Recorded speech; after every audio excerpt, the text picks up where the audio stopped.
morning, glory and evening grace, America. I'm Hugh Hewitt. What a day thus far. If you're not planning to, tune in to Brett Baer tonight. Going to interview President Zelensky of Ukraine after a meltdown in the Oval Office, which I'll cover briefly.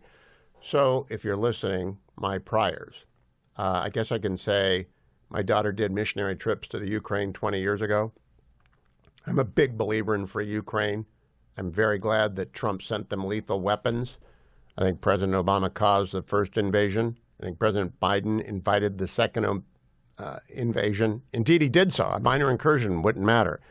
I want Donald Trump to continue the aid that Ukraine needs. I believe it is in America's best interest to have a free Ukraine, and I believe it's necessary to get a stable and enduring peace. This was a very unfortunate blow-up that happened. I do not know who's advising Zelensky. I've talked to the Ukrainian ambassador before. She has her head turned on straight. But first, let's just listen to where it went off the rails, cut 19. I'm talking about the kind of diplomacy that's going to end the destruction of your country. Yes, but if you are Mr. not President, strong... Mr. President, with respect, I think it's disrespectful for you to come to the Oval Office and try to litigate this in front of the American media. Right now, you guys are going around and forcing conscripts to the front lines because you have manpower problems. You should be thanking the President for trying to bring an end to this conflict. Have you ever been to Ukraine that you say what problems we have? I have been to. Come once. I've actually watched and seen the stories, and I know what happens is you bring them on a propaganda tour, Mr. President.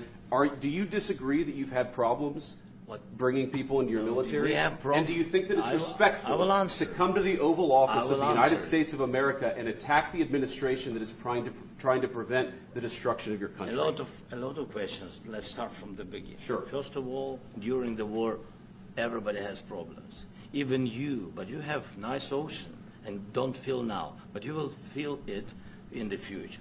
God bless. You don't know that. God bless. You don't God know bless. That. You will not have a war. Don't tell us what we're going to feel. We're trying to solve a problem. Don't tell us what we're going to feel. I'm not telling you. Because you're in no position to dictate that. Remember this. I'm not you're in no position to dictate what we're going to feel. We're going to feel very good. You will feel influence. We're going to feel very good and very strong. You will feel influence. You're right now not in a very good position. You've allowed yourself to be in a very bad position, and he happens to be right about it. From the very beginning of the war. You're not in a good position. You don't have the cards right now. With us, you start having cards. But right now, you don't. Yeah, you're playing cards. Mr. President. You're playing cards. Serious. You're gambling with the lives of millions of people. You're gambling with World War III. You're gambling with World War III. And what you're doing is very disrespectful to the country, this country. It's back to you. Far more than a lot of people said they should have. Have you said thank you once? A lot of times. No, in this even entire today, meeting, you said thank even you. Today. You went to Pennsylvania and campaigned for the opposition in October. Offer some words of appreciation for the United States of America and the president who's trying to save your country. Cut number 20. Excuse me, that was with Obama, who gave you sheets, and I gave you javelins. Yes. I gave you the javelins to take out all those tanks. Obama gave you sheets.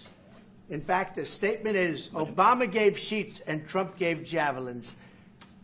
You got to be more thankful, because let me tell you, you don't have the cards. With us, you have the cards, but without us, you don't have any cards.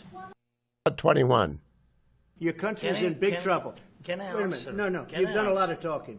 Your country is in big trouble. I know. You're not winning. I know. You're not winning this.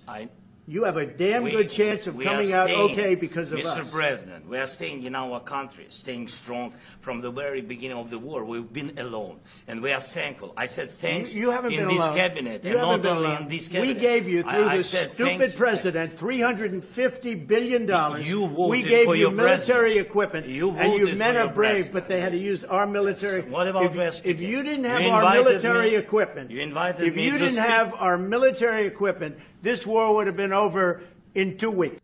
Cut number 22, last cut. It's going to be a very hard thing to do business like this, I tell you. Just say thank you. I said a lot of times thank you to American people. Except that there are disagreements, and let's go litigate those disagreements rather than trying to fight it out in the American media when you're wrong.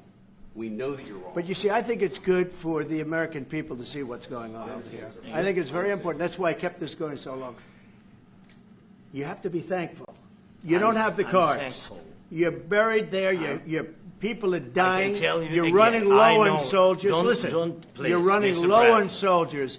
It would be a damn good thing. Mr. And then President. then you tell us, I don't want a ceasefire. I don't want a ceasefire. I want to go, and I wanted this. Look, if you could get a ceasefire right now, I tell you, you take it so the bullets stop flying and your men stop getting killed. Of course, we want to stop the war. But But you're I saying said, you don't want a ceasefire. But I said to you, I want a ceasefire. with guarantees. Because you'll get a ceasefire faster than an agreement. All right. That's going to be the most replayed 5 minutes in American diplomatic history on film. It will be studied for decades, centuries, like the Melian dialogue. And I had fun this weekend with Trey Gowdy because he used the Melian dialogue and I used the Melian dialogue, and nobody knows what it is anyway. But it's one of those moments where the Melians or the Melians go to the Spartans and they warn them about Athens. And the Spartans don't do anything. So the history of international conflict is pretty long, and there are moments that stand out, and this is one of those moments. I am a big supporter of Ukraine. I don't want this to get worse. President Zelensky is going to go on with Bret Baier tonight in what will be the most watched and most significant news interview outside of an American presidential debate, and probably even including those two debates, because they were not unusual events. This will go completely sideways. And there are people in the Republican Party who want it to go completely sideways. There are a lot of Democrats who want it to go completely sideways and for Ukraine to fail, because there are some people in the United States who would rather have Donald Trump fail than Ukraine survive with a durable and stable peace. Understand, my priors don't matter, your priors don't matter. What matters is Ukraine is a free country. It is a country that is heroically defending themselves against a war criminal. But I don't have to deal with the war criminal. Donald Trump has to deal with the war criminal.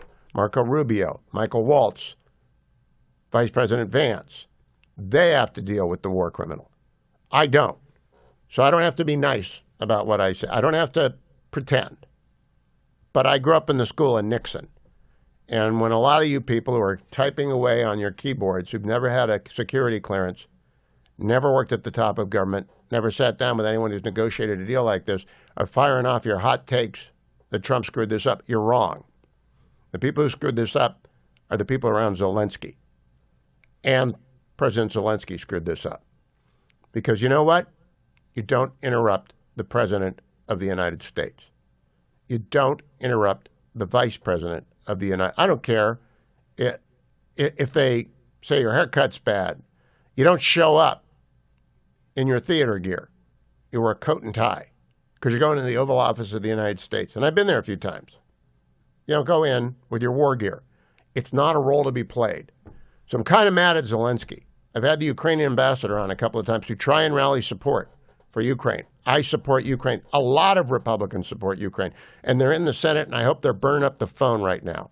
And if all the keyboard warriors would just shut up and stop with your hot takes about Trump, if you care about Ukraine, if you want Ukraine to survive, because what Trump said is, we're dealing with World War III here.